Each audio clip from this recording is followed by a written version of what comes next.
Est-ce que tu sais analyser nutritionnellement un aliment?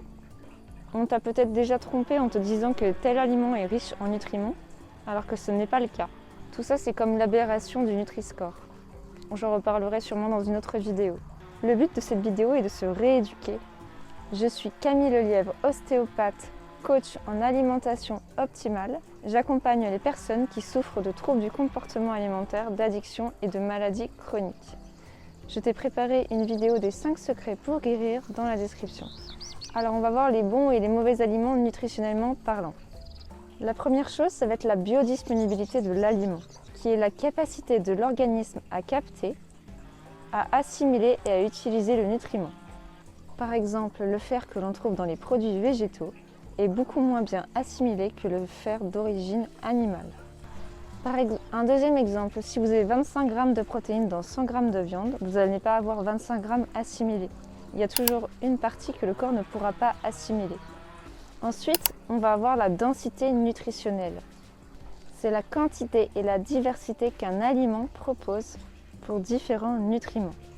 Plus un aliment a une densité nutritionnelle importante, et plus il est intéressant. Mais je vais prendre un contre-exemple. La vitamine C. Par exemple, dans un fruit, il y aura beaucoup moins de diversité de nutriments, mais ce sera très riche en vitamine C. Donc ça va être important d'en apporter aussi en petite quantité. En troisième lieu, on va voir le niveau de toxicité de l'aliment. Il peut être induit par un excès de fibres qui va bloquer l'assimilation des nutriments et va impacter le niveau de biodisponibilité. Et il peut aussi y avoir des effets secondaires sur la digestion. Et je peux aussi vous donner l'exemple des oméga 6 consommés en trop grande quantité qui présentent une toxicité. En quatrième lieu, on va voir la validité moléculaire. Par exemple, pour les oméga 3, il y a plusieurs formes. Les oméga 3 végétaux de type ALA ne peuvent pas être utilisés par l'organisme, alors que les oméga 3 animaux du type EPA, DHA, eux sont directement biodisponibles. Et c'est pareil pour le fer iminique et non iminique. Et le dernier point, le ratio quantité d'aliments ingérés, quantité de nutriments obtenus. Si pour obtenir une quantité importante de nutriments, je dois manger énormément d'aliments, cet aliment ne peut pas être qualifié riche en nutriments.